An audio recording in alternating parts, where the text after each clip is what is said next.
Hello dear students, welcome back.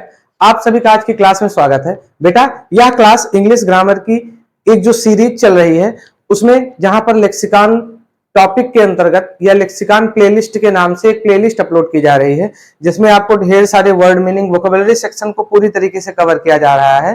तो उसी में मैंने एक सीरीज की शुरुआत और की थी जिसमें 1000 से भी ज्यादा हम इंपॉर्टेंट फ्रेजल वर्ब्स पे चर्चा करने वाले थे जो विगत कई वर्षों में पेपर में पूछे गए हैं। तो आई होप पिछली क्लास को आपने एंजॉय किया होगा। जो बच्चे आज हमसे पहली बार जुड़ रहे हैं वो पिछली क्लास को देख लें, उसमें कुछ फ्रेजल वर्ब्स पे चर्चा किया गया है जो पिछले वर्षों में पेपर में पूछे गए हैं। तो चलिए फ्रेजल वर्ब्स की ही क्लास को आगे बढ़ाते हुए आज फ्रेजल वर्ब की एक और क्लास लेते हैं और फ्रेजल वर्ब्स कैसे हैं, कैसे प्रयोग में आते हैं और इनकी क्या इंपॉर्टेंस है, ये पहले वीडियो में बताया जा चुका है।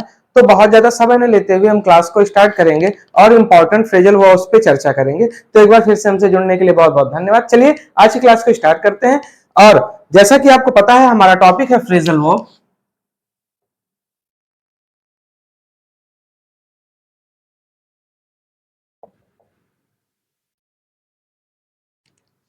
इस टॉपिक पे बेटा एक क्लास हो चुकी है, जैसा कि मैंने अभी आपको बताया।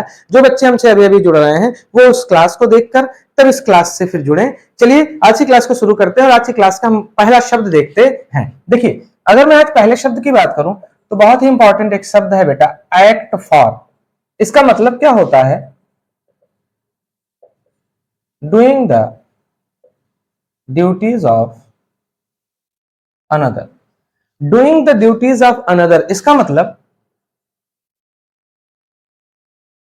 किसी के स्थान पर उसका कार्य करना। ठीक, अगर मैं हिंदी की बात करूं तो हिंदी अर्थ है किसी के स्थान पर उसका कार्य करना, और इंग्लिश एक्सप्लेनेशन की बात करूं तो doing the duties of another. अब इसका यूज कैसे करते हैं जरा देखिए एग्जांपल द्वारा। जैसे मैंने कहा कि Ram was told to act for headmaster.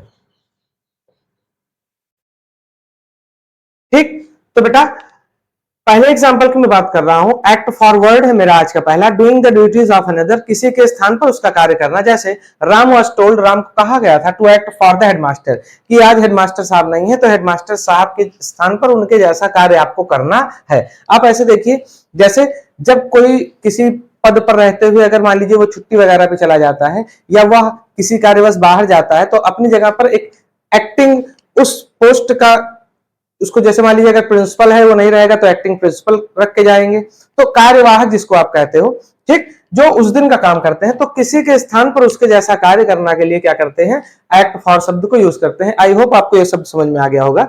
चलिए मैं इसे रफ करता हूं और आज की क्लास के हम दूसरे फ्रेजल वर्ब पे चर्चा करते हैं। देखिए फ्रेजल वर्ब में करना क्या है, आपको वर्ब और उसकी हिंदी याद रखना है बस।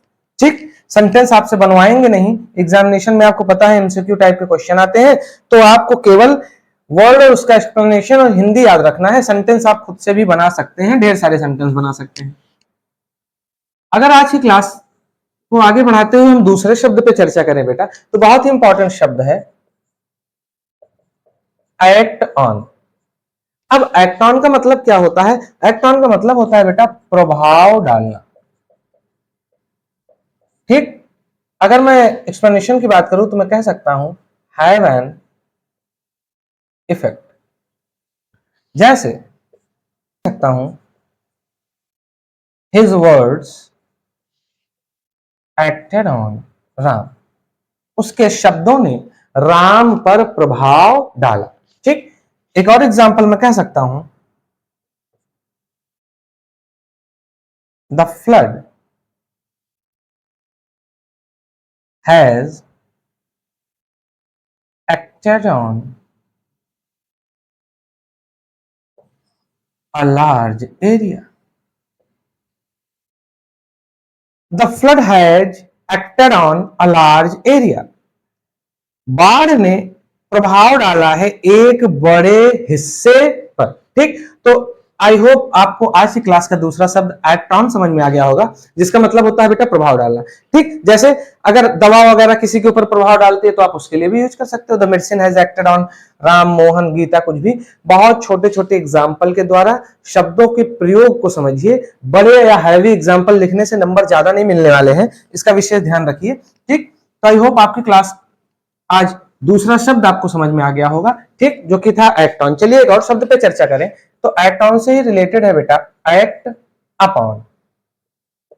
आज की क्लास का हमारा एक और शब्द और तीसरा शब्द मैं कह सकता हूं। एक्ट अपॉन का मतलब क्या होता है? Work according to suggestion. कहने का मतलब सलाह के अनुसार कार्य करना। ठीक, सलाह के अनुसार कार्य करना। चलिए इसका एग्जांपल देख लेते हैं। मैंने कहा Rajesh acted upon as he was told। Rajesh acted upon, Rajesh ने कार्य किया, या मैं कहूं सलाह के अनुसार कार्य किया, एज ही वाज टोल्ड, जैसा कि उसे बताया गया था। तो राजेश को कोई कार्य करने के लिए बताया गया था और उसने बताए गए कार्य के अनुसार या जैसे कार्य को करने के लिए बताया गया था उसी अनुसार से उसने कार्य कर दिया है। तो हमने यूज किया है कि Rajesh acted upon as he was told.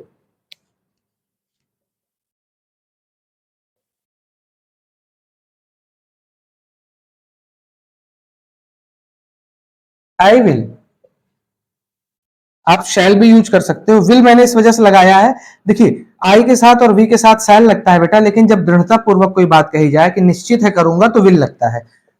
ठीक, तो I will act upon my promise, मैं अपने किए गए वायदे के अनुसार क्या करूंगा? कार्य करूंगा। तो एक्ट अपॉन सलाह के अनुसार कार्य करना, या अगर आपने किसी चीज को कोई बात कही है उसके अनुसार कार्य करना, तो इस हिसाब से आप एक्ट अपॉन का यूज कर सकते हो। तो आई होप आज की क्लास का आपको तीसरा शब्द भी समझ में आ गया होगा। ठीक, तो एक्ट अपॉन का मतलब होता है सलाह के अनुसार कार्य करना, या मैं एक तरीके से कहूं तो कार्य करना। ठीक, दोनों अर्थ में यूज होता है। यहां पर देखिए सलाह के अनुसार कार्य करना है, वर्क अकॉर्डिंग टू सजेशन, और यहां पर क्या है? कार्य करना, एक्ट अपॉन। ठीक, चलिए अगर मैं इसे रफ करता हूं और आज की क्लास के एक और शब्द पे चर्चा करते हैं। आप इसे नोट करते चलिए, याद करते चलिए और अपने नॉलेज को आगे बढ़ाते चलिए। ये सभी शब्द वो हैं जो विगत वर्षों में पेपर में पूछे गए हैं। ठीक, चलिए अगर मैं एक और शब्द की बात करूं, आज की क्लास का फोर्थ शब्द, तो मैं कह सकता हूं बेटा आंसर फॉर। ठीक, इसका मतलब क्या होता है?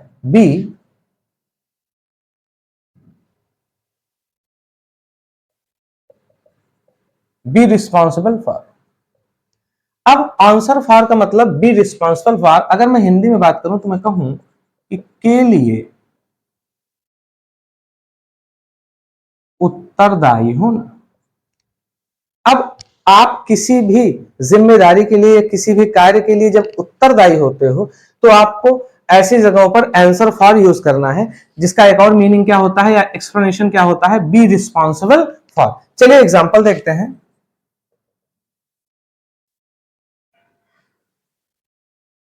He must answer for his actions, उसे निश्चित रूप से उसके कार्यों के प्रति क्या होना चाहिए बेटा? उत्तरदायी होना चाहिए। एक और example, you will answer for this fault, तुम इस गलती के लिए क्या करोगे? उत्तरदायी होगे, या जवाबदेही तुम्हारी तय की जाएगी, तुम जवाब दोगे। कहने का मतलब उत्तरदायी होना या जवाबदेही होना, इसके लिए आप आंसर फॉर का यूज करते हो। तो ये आज की क्लास का हमारा फोर्थ शब्द था आंसर फॉर। इसका मतलब होता है टू रिस्पॉन्सिबल फॉर, किसी भी कार्य के प्रति क्या करना? जिम्मेदारी या उत्तरदायी होना। तो आई होप आपको ये भी शब्द समझ में आ गया होगा। मैंने आपको बताया इन शब्दों को फटाफट नोट करते चलना है और इनका इंग्लिश एक्सप्लेनेशन और हिंदी मीनिंग याद करते चलना है। चलिए एक और शब्द को देखते हैं और क्लास को आगे कंटिन्यू करते हैं। आज की क्लास का जो हमारा नेक्स्ट वर्ड है बेटा वो है एक्ट अप टू। ठीक, एक्ट अप टू का मतलब क्या होता है? एक तरीके से मैं कहूं तो कार्य करना। कैसे कार्य करना? देखिए, work according to once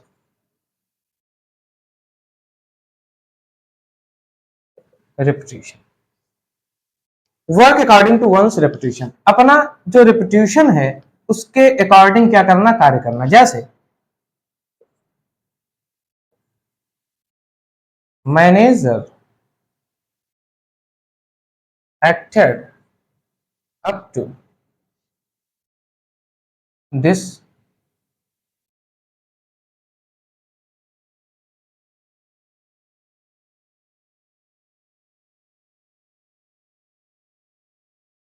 fault। Manager acted up to this fault, manager ने इस गलती पर कार्य किया। कैसे कार्य किया? अपने रेपुटेशन के अनुसार कार्य किया। एक और एग्जांपल मैं कह सकता हूं, I shall work up to my words. मैं अपने शब्दों या मैं अपनी कसम, देखिए वर्ड का प्लूरल वर्ड्स होता है, ठीक? तो आप जब पढ़ेंगे तो एक वर्ड का मतलब बेटा शब्द होता है, एक वर्ड का मतलब किया गया वादा या प्रॉमिस होता है। तो I shall work up to my words, मैं अपने किए गए वादों के अनुसार, या प्रॉमिस कर लीजिए, मैं अपने किए गए प्रॉमिस वायदे के अनुसार या अपने शब्दों के अनुसार, अपनी की गई प्रतिज्ञा के अनुसार क्या करूंगा? कार्य करूंगा। तो आई होप आपकी आज की क्लास का ये अगला शब्द आपको कायदे से समझ में आ गया होगा। चलिए मैं इसे रफ करता हूं और आगे कुछ और शब्दों को देखते हैं। चलिए कुछ और फ्रेजल वर्ब्स पे चर्चा करते हैं। जो मेरा नेक्स्ट फ्रेजल वर्ब है बेटा वो बहुत ही इंपॉर्टेंट है और आपका इससे सामना हो चुका होगा। ठीक, ये हाई स्कूल या इंटरमीडिएट लेवल पे ही पूछे जाते हैं। बैकअप। बैकअप का मतलब होता है बेटा समर्थन। ठीक, आपने मूवीज वगैरह में इस शब्द को यूज होते हुए देखा होगा, जरूर देखा होगा। ठीक, तो मैं कह सकता हूं कि they were there for backup. They were there, वे वहां थे, फॉर बैकअप मतलब समर्थन के लिए। एक और एग्जांपल मैं कह सकता हूं, ही ऑलवेज नीड्स माई बैकअप। ही ऑलवेज नीड्स, उसे हमेशा चाहिए क्या? माई बैकअप मतलब मेरा समर्थन, या माई सपोर्ट आप कह सकते हो, क्योंकि बैकअप का सिनोनिम्स क्या है? सपोर्ट। तो बैकअप का मतलब होता है बेटा सपोर्ट अर्थात समर्थन करना। ठीक, चलिए एक और शब्द पे चर्चा करते हैं। मैं इसे रफ कर रहा हूं। मैंने क्या कहा? लगातार फटाफट शब्दों को नोट करते हुए चलना है और याद करते हुए चलना है। एक और शब्द की मैं बात करूं बेटा तो वो है बैक आउट। बैक आउट का मतलब क्या होता है? मुकरना या पीछे हटना। जैसे आपने सुना होगा विड्रॉ करना, आपने सुना होगा कि बहुत सारे लोग वादा वगैरह कर देते हैं और उसके बाद मुकर जाते हैं। तो कहने का मतलब किया गया जो आपने या कही गई जो बात है उसके अनुसार कार्य न करना, उसी को कहते हैं मुकरना। तो मैं कह सकता हूं कि he backed up from his promise. वह अपने वायदे से मुकर गया। या they will never back up. They will never back, sorry back out है ये, माय अपॉलजी।